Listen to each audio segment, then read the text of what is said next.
Mano, você sabia que existe um dragão no universo do George R.R. Martin que faz a Veigar parecer dócil? Exato, cara. Eu vou te mostrar agora usando os textos de Sangue e Fogo, porque o canibal é o maior e mais perigoso segredo que o Westeros já escondeu. Fala, meu querido, eu sou o Gabriel, cara, você tá bem? Quando o assunto é Dança dos Dragões, você logo pensa na Veigar, no Caraxes ou no Balerion, né? Mas ó, cara, você tá ignorando totalmente o dragão que nenhum rei de Westeros ousou desafiar, o canibal. E detalhe, tá? Nenhum montador teve a menor chance de conseguir domar ele. Agora chega de enrolação e vamos pro vídeo. Vamos começar falando do habitat dele. O castelo de Pedra do Dragão que você vê lá na TV é apenas a ponta de um iceberg muito mais perigoso. O coração pulsante daquela ilha é o Monte Dragão, mano, um vulcão ativo, colossal, que cospe fumaça escura e cheia de enxofre interruptamente. O mestre Gildain descreve que os túneis internos desse vulcão possuem temperaturas tão extremas que poderiam derreter o couro das suas botas se você ficasse parado no lugar errado. Foi exatamente, cara, dentro dessas fissuras escaldantes que os Targaryen decidiram abrigar seus dragões logo que fugiram da perdição de Valyria, usando o calor geotérmico para poder incubar os ovos mágicos. Só que existe um detalhe da lore que passa desapercebido pela maioria das pessoas. Nem todo dragão acabava usando uma cela. Uma parcela desses animais crescia nas profundezas das cavernas, perdia o contato com os cuidadores humanos e voltava para o estado 100% selvagem, vivendo pelas próprias leis de sobrevivência, sabe? E mano, antes da Guerra Civil estourar e destruir metade de Westeros, os arquivos oficiais confirmam que existiram 3 dragões adultos vivendo nessa condição isolada e selvagem ao redor do vulcão. Desses 3, 2 tinham comportamentos perigosos, mas totalmente compreensíveis do ponto de vista zoológico. O primeiro era o roubo-ovelhas, mano, e a gente viu ele agora na 3ª temporada, né, de A Casa do Dragão. Ele é um dragão de cor marrom enlameada, cara, que ganhou esse apelido óbvio porque focava em caçar o gado e as ovelhas dos camponeses locais. O segundo era o Fantasma Cinzento, uma criatura com uma cor pálida, que era extremamente tímida, evitava o contato visual com humanos e vivia se camuflando entre as nuvens baixas e se alimentava quase que exclusivamente de peixes do mar estreito. Esses dois, cara, eram predadores de rotina, mas muito acima deles, dominando o topo incontestável da cadeia alimentar da ilha com uma presença sufocante, tava o canibal, cara. Ele era o mais escuro, o mais imprevisível e de longe o maior e mais velho de todos os 3 selvagens, cara. O livro não te entrega uma medida em metros cravada, mas a literatura do autor deixa pistas comparativas muito claras. O texto afirma que o canibal era significativamente mais velho e maciço que o roubo-ovelhas. E como a gente já sabe que o roubo-ovelhas já era uma fera adulta absurdamente formidável que nasceu na época do velho rei Jaehaerys e viveu décadas comendo ovelhas tranquilamente, a escala de envelhecimento contínuo do canibal o coloca num patamar de proporções absurdas. A biologia de Gelo e Fogo estabelece que os dragões nunca param de crescer enquanto tiverem comida e espaço, e o canibal tinha um Monte Dragão inteiro à disposição. Isso acaba significando que ele possivelmente rivalizava em tamanho com o Vermithor, mano, conhecido como Fúria de Bronze, ou até com a própria Veigar na juventude dela, tá? Imagina um predador com escamas tão escuras que pareciam absorver a luz do sol e olhos de um verde fosforescente letal, mano, voando no céu nublado e cinzento de Pedra do Dragão. Era uma visão que fazia os guardas das muralhas rezarem para os 7 deuses. Mas o que dava realmente medo no canibal não era apenas a envergadura que ele tinha das asas, era a sua dieta. O nome que os plebeus deram a ele não era para assustar crianças à noite. Ele literalmente praticava o canibalismo. A rotina de caça dele consistia em emboscar dragões menores, roubar e quebrar ovos escondidos nas encostas do vulcão e mastigar dragões recém-nascidos que tinham o azar de se afastar demais das mães. Os textos revelam também que ele se alimentava de carcaças de dragões mortos por causas naturais. Essa atitude quebra uma regra velada da magia de Valyria. Dragões são criaturas conectadas ao fogo e ao sangue e costumam ter um instinto de respeito territorial ou hierárquico dentro do próprio ninho. O canibal não respeitava nada e não tinha a menor empatia pelos seus semelhantes. E para ele, qualquer coisa com asas e escamas era apenas uma refeição quentinha. Isso gerava um pânico nos guardiões de dragões, cara, que eram os monges, né, que a gente já viu na série, encarregados de proteger as ninhadas, porque o tesouro militar mais valioso do Império Targaryen estava sendo exterminado lentamente por um outro dragão. E aqui você precisa ser analítico, mano, e fazer a pergunta que todo estrategista faria: por que a coroa não autorizou o extermínio dele? Se o canibal estava destruindo o futuro da casa Targaryen, a lógica diz que eles deveriam ter juntado 2 ou 3 dragões montados e acabado com o problema na base do fogo, né? Só que, mano, a questão é que o risco matemático não compensava. Para poder finalizar o canibal, um Targaryen precisaria voar para dentro do território dele, o que significa entrar em um labirinto de túneis vulcânicos escuros e muito apertados, onde o tamanho de outros dragões seria uma desvantagem e onde o canibal enxergava perfeitamente no escuro. Iniciar um combate com uma besta desse porte significava aceitar a alta probabilidade de perder um membro da família real de forma horrível, além de sacrificar o próprio dragão montado. A corte de Porto Real então adotou a clássica política da negação. Eles decidiram isolar as áreas de maior risco do vulcão, orientaram os guardiões a ficarem longe da zona de caça do canibal e lidaram com a perda constante de filhotes, como se fosse um imposto da natureza. Eles simplesmente torceram para que ele nunca saísse da ilha. Essa convivência pacífica acabou durando até o exato momento em que o caos da Dança dos Dragões estourou no continente. Quando a Rhaenyra Targaryen montou seu conselho de guerra em Pedra do Dragão para lutar contra o seu meio-irmão Aegon II, ela se deparou com um abismo. Ela fez as contas e percebeu que tinha uma abundância de dragões na ilha, variando entre adultos sem montador e feras selvagens, mas faltavam humanos com sangue valeriano, certo, né, para poder montar eles. Ela tinha um arsenal nuclear, mas não tinha quem apertasse o botão, você entende? E foi para conseguir solucionar esse desespero estratégico que o filho dela, o príncipe Jacaerys Valerion, elaborou o evento que ficaria conhecido na história como a Semeadura. Ele enviou mensageiros por toda a ilha de Pedra do Dragão, convocando os Sementes de Dragão, que eram os bastardos, né, e descendentes valerianos gerados por marinheiros, antigos senhores de castelo e príncipes que passaram por lá no último século. A oferta de Jacaerys era impossível de recusar no mundo feudal. Qualquer bastardo que conseguisse colocar uma cela num dragão sem dono ganharia o título de cavaleiro, terras férteis, riquezas e muito prestígio na corte da rainha. E nem adianta a gente julgar, né, mano? Porque se coloca na pele de um desses camponeses. Imagina que você é um ferreiro ou um pescador que viveu a vida inteira comendo restos, sendo tratado como uma escória, e do nada um príncipe aparece dizendo que você pode virar o ser humano mais temido do planeta e enriquecer a sua família para sempre, bastando apenas ter a coragem de olhar um dragão nos olhos. Essa promessa de glória criou uma onda de histeria coletiva na ilha. Dezenas, se não centenas de bastardos subiram as encostas do vulcão. A maioria esmagadora teve o mínimo de inteligência e tentou a sorte com os dragões que já conheciam o toque humano, como o Vermitor e o Silver Ring, que já haviam sido montados no passado pelo antigo rei Jaehaerys e a sua rainha. Mesmo sendo dóceis para os padrões da espécie, esses dragões queimaram e mutilaram vários candidatos, cara, mas o desespero financeiro cega o ser humano, né, cara? E foi essa ganância desenfreada que fez com que alguns idiotas tivessem a ideia brilhante de tentar domar os três selvagens, incluindo o próprio canibal. O caso mais absurdo e sangrento e detalhado dessa época envolve um cidadão local que se autodenominava Denis Prateado. Esse homem espalhava pela ilha inteira a teoria de que ele era um descendente direto, né, um filho bastardo de ninguém menos que o rei Maegor, mano, o Cruel. Cara, historicamente falando, a afirmação do Denis era muito contestada pelos mestres, né, da cidadela, porque o rei Maegor tinha graves problemas reprodutivos e passou a vida inteira tentando ter um herdeiro forte sem sucesso, gerando apenas natimortos com deformidades. Mas o Denis possuía a genética valeriana estampada no rosto. Ele tinha cabelos perfeitamente platinados e os icônicos olhos violeta. Essa aparência física serviu como um combustível tóxico pro ego dele, dando ao Denis a certeza absoluta de que os dragões fariam uma reverência assim que ele se aproximasse. Essa arrogância acabou pavimentando o caminho para o massacre dele. O Denis Prateado decidiu não ir atrás dos dragões do castelo. Ele convocou os próprios filhos, subiu o monte vulcânico e foi tentar domar o roubo-ovelhas, acreditando que a fera marrom se curvaria ao seu sangue real. Mano, o resultado foi um desastre, cara. O roubo-ovelhas não sentiu empatia nenhuma pela cor do cabelo do Denis,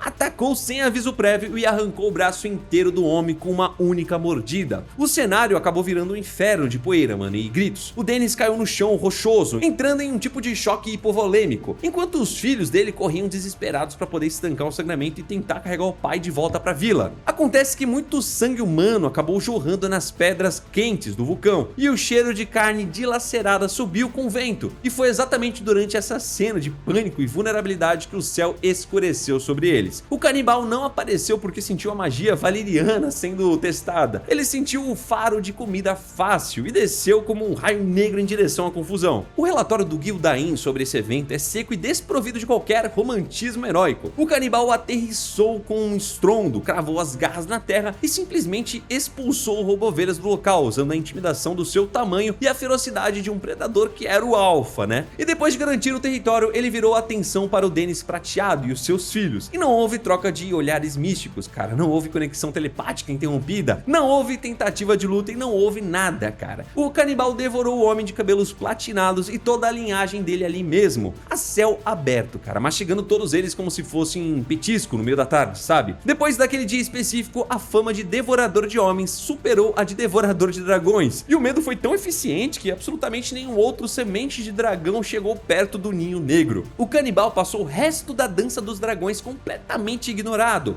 isolado na sua caverna enquanto o mundo exterior queimava. Cara, se liga que agora você vai precisar desconstruir tudo o que você acha que sabe sobre a origem dos dragões no universo de Gelo e Fogo. Até esse minuto, você foi levado a acreditar que o canibal era apenas um dragão Targaryen que sofreu alguma mutação. Ficou louco, né? Virou antissocial e decidiu matar os irmãos dele. Mas o autor deixou escondido uma informação no livro que quebra totalmente o canone oficial. O livro Sangue e Fogo cita diretamente uma crença muito forte entre os camponeses mais velhos e nativos de Pedra do Dragão. Segundo a tradição oral desse povo humilde, o canibal já estava morando nas cavernas do Monte Dragão muito antes da chegada do Aenar, mano, o exilado. Mano, você precisa conectar as datas para poder entender o choque dessa lenda. O Lorde Aenar Targaryen foi o cara que ouviu as profecias de destruição da filha dele, a Daenerys, cara, a sonhadora, e decidiu fugir do Império de Valíria 112 anos antes de o rei Aegon sequer pensar em conquistar o Westeros. Quando Aenar desembarcou em Pedra do Dragão, ele trouxe 5 dragões valirianos no navio, e a gente sabe que o colossal Balerion era um deles. Cara, se esses camponeses estiverem certos, isso significa que o canibal não é um descendente do Balerion, né? Ele não possui ligação genética com nenhum dos ovos trazidos pelos Targaryen. Ou seja, cara, ele não tem o sangue da antiga Valíria correndo nas veias. E por que eu tô falando isso, cara? Porque essa única constatação abre um abismo no universo da obra e apresenta duas teses extremamente radicais. A primeira tese é que a Pedra do Dragão, justamente por ser uma ilha vulcânica encravada no meio do mar, possui a sua própria espécie nativa e primitiva de dragões, animais que evoluíram sozinhos durante milênios, sem nenhum tipo de contato com Sela, sabe? Eles teriam assim desenvolvido o hábito do canibalismo, não por loucura, mas como uma necessidade de controle de superpopulação num ambiente tão pequeno. Pro canibal, os dragões que vieram com o Lorde Aenar não eram a realeza, né, cara? Eles eram uma praga invasora, tomando conta da caverna dele. Essa teoria transforma o canibal num dragão de Westeros puro, que age apenas por instinto e defesa do território contra colonizadores. Mas a segunda tese é ainda mais sombria e mexe com os pilares da fantasia. Os livros do mundo expandido comprovam que o Império de Valíria não tirou o conhecimento de domar dragões do zero, né, cara? As lendas contam que um povo anônimo, né, e assustador, vindo das terras obscuras de Ashai da Sombra, no extremo leste do mundo conhecido, viajou até a Valíria e ensinou as artes das chamas aos primeiros pastores. E se o canibal for um remanescente direto dessa primeira linhagem de Ashai, ele possui um aspecto físico que sustenta muito bem essa teoria, cara. As escamas dele são de um preto total, né, cara, diferente da coloração mista de dragões como o Drogon. E os olhos dele emitem uma cor verde luminescente, que no universo do Martin está quase sempre associado a rituais pesados de magia de sangue e feitiçarias antigas. É muito plausível que marinheiros ou feiticeiros primitivos tenham deixado ovos dessa raça em Pedra do Dragão, muito antes dos valirianos marcarem o local no mapa. Isso acaba explicando por que absolutamente nenhum Targaryen ou bastardo valiriano teve sucesso em domar o canibal. A magia que conecta um humano a um dragão de Westeros não é apenas uma questão de ganhar a confiança do animal, como se ele fosse um tipo de cavalo selvagem. É um código de barras genético muito restrito, cara. Os feiticeiros de Valíria usaram sacrifícios horríveis e magia de sangue profundo para alterar o seu próprio DNA, forçando eles a se comunicar telepaticamente com a biologia dos dragões específicos que eles criaram e selecionaram. Eles moldaram a natureza na força do sangue, cara, mas se o canibal veio de uma evolução nativa ou das sombras de Ashai, o código de comunicação dele era totalmente incompatível. A antena, sabe, a antena receptora dele estava em uma outra frequência. Para o canibal, um homem platinado de olhos violeta não representava autoridade ou parentesco sagrado nenhum. Representava apenas um saco de carne bípede, mano, fazendo barulho. A magia dos Targaryen era inútil contra ele porque ele não fazia parte do sistema que eles construíram. Isso destrói a mentira oficial que sustentou a monarquia de Westeros por quase 300 anos. Os Targaryen construíram um trono de ferro baseados na propaganda narrativa de que eles eram o equivalente a deuses caminhando entre mortais, os únicos mestres incontestáveis dos céus e os donos absolutos do fogo. Mas a simples presença de uma besta negra e colossal dormindo, né, confortavelmente no quintal da casa deles, ignorando os comandos do alto valiriano, rasgando pegando as fêmeas da família real e devorando as crias Targaryen como se fossem lanches, era o atestado de que eles não passavam de fraudes de sorte, sabe? Eles não dominaram, cara, o planeta, eles apenas receberam a chave de uma fechadura muito específica. O canibal era um lembrete constante, a vergonha silenciosa da coroa, provando que o mundo antigo e mágico não se curvaria para o ego platinado deles. Você deve estar se perguntando o que aconteceu com ele no final dessa carnificina histórica. Não é segredo para ninguém que a Dança dos Dragões terminou com a espécie praticamente erradicada do mapa. Feras gigantescas como a Vhagar morreram afogadas no olho de Deus, o Vermitor, mano, foi despedaçado e os dragões mais jovens foram trucidados nas nuvens. O canibal não participou de uma única batalha política e saiu completamente ileso do conflito. Quando a poeira baixou, o rei Aegon III, apelidado de Veneno de Dragão, sentou no trono quebrado, né? O Lord Corlys Velaryon assumiu o conselho e publicou um decreto urgente. O Lorde ordenou que toda a frota naval e os moradores de Pedra do Dragão esquecessem a existência do monstro e proibiu qualquer humano de se aproximar do vulcão. A regra era clara, mano, não cutuque a fera que sobrou. Logo depois desse decreto e do fim da guerra, o canibal desapareceu para sempre. O Gildain relata que num determinado dia, o dragão de olhos verdes levantou o voo da Pedra do Dragão, abriu suas asas massivas em direção aos céus nublados e sumiu do continente de Westeros, sem nunca mais ser visto por nenhum tipo de camponês, lorde ou soldado. A explicação lógica adotada pela comunidade acadêmica do livro é que com a guerra matando quase todos os dragões e destruindo as ninhadas de ovos, a fonte principal de comida do canibal acabou de forma repentina. Sem os irmãos mágicos para poder devorar e sem o calor contínuo de filhotes do vulcão, a ilha deixou de ser um habitat viável para sustentar o corpo gigantesco dele, forçando assim a criatura a migrar de forma instintiva para procurar alimento em outros lugares. A teoria mais sólida e famosa entre os fãs que debatem nos fóruns e leem os mapas de Westeros afirma que o canibal traçou uma rota linear rumo a um norte profundo. Ele teria ultrapassado a muralha de gelo e voado em direção à sombria e perigosa ilha de Skagos, que fica localizada nas águas congeladas ao nordeste de Winterfell. Essa ilha é descrita como um lugar inóspito, varrido por tempestades eternas e habitado por clãs que não respondem ao Trono de Ferro. O nome Skagos, na língua dos primeiros homens, se traduz literalmente para pedra, mas existe uma ironia narrativa brilhante aqui que tem o DNA de George R.R. Martin cravado nela. A característica mais famosa dos habitantes primitivos de Skagos em todo o folclore de Westeros é que eles praticam abertamente o canibalismo. E é até engraçado a gente pensar que o maior dragão canibal da história foi terminar os seus dias descansando ou morrendo na Ilha dos Homens Canibais. No quinto livro, A Dança dos Dragões, o leitor acaba descobrindo que o jovem Rickon Stark não sumiu aleatoriamente. Ele foi levado por seus guardiões e escondido justamente em Skagos. A base de fãs acredita fervorosamente que no tão aguardado livro Os Ventos de Inverno, quando Davos desembarcar nessa ilha hostil para poder resgatar o garoto Stark, o ambiente vai cobrar o preço. O Davos inevitavelmente vai ter que explorar o interior rochoso do lugar e a teoria aponta que ele vai se deparar com um esqueleto fossilizado e gigantesco do canibal, dentro de uma caverna glacial. Imagina a cena descrita nos livros: ossos imensos, escuro feito obsidianas, preservados pelo frio extremo, provando para o mundo que a fera negra realmente existiu e morreu longe dos Targaryen. O fato é, mano, que os Targaryen acharam que dominaram a natureza usando magia e montaram em dragões para poder escravizar continentes, mas dentro do porão da casa deles morava uma força irracional e muito mais antiga que reduzia a dinastia valeriana ao seu verdadeiro papel na cadeia alimentar. Apenas caça fácil, meu parceiro. Já curte e segue o canal. Fique com Deus, um abraço a nós. Tchau.